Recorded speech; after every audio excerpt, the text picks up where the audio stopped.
Climbing around Tonsai and Railay was awesome. It's a really special place to be, and you're climbing straight off the beach, or you're in the jungle and you're climbing on cool stalagmites and tufas. You're surrounded by local wildlife that really adds to the fun. We came looking for memorable sport climbing, and that wasn't hard to find.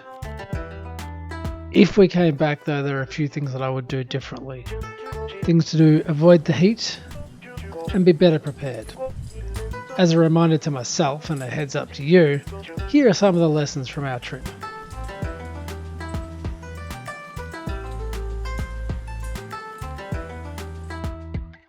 When booking transport and accommodation, keep in mind that everywhere is within walking distance. Walking's the only option, and while Railay and Tonsai are different villages, it's no more than 10 minutes between them. Always be ready to get wet when you're walking anywhere. In particular, be ready to get wet when you arrive if you choose not to go to Railay East. We arrived just as the 2024 guidebook was released. There are a lot of climbing stores, it's not hard to find. Do be cautious with the new guide. Some of the topo images were inaccurate, some of the grading definitely questionable in both directions, and not all of the approach instructions were helpful. The book also underreported the number of draws needed, and on several routes I was down by a good 3 or 4. We supplemented the book with apps and the Crag. The Vertical Life app had great approach instructions, though mostly hand-drawn topos.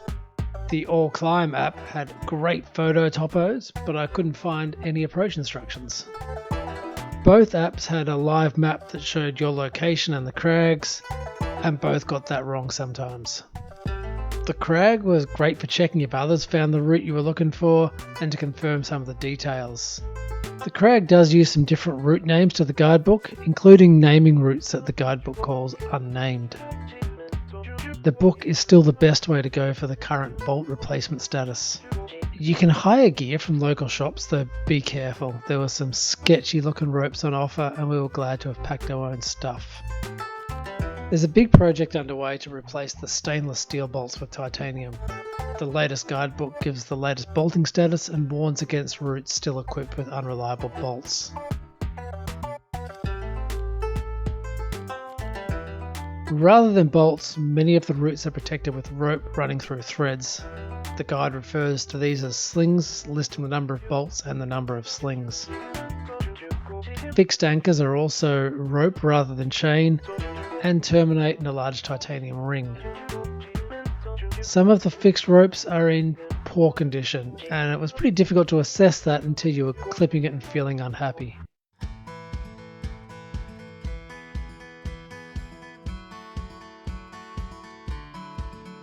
In December, the heat was challenging. Our attempts at midday climbing broke us. We found the best approach was to get up in the dark and get climbing as the sun rose. We were done by 11, we could be back and having a nap and then out again in the evening.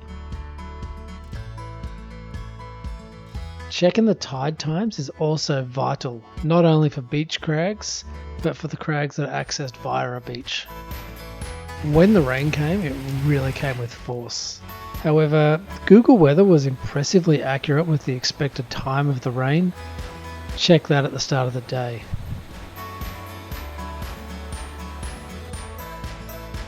The early start also helped us to get crags to ourselves. We didn't visit during peak season, but we still found ourselves lining up for climbs. So, pack your own gear, don't trust the guidebook, check the protection, start early and avoid the heat, check the weather and tide, pack bathers.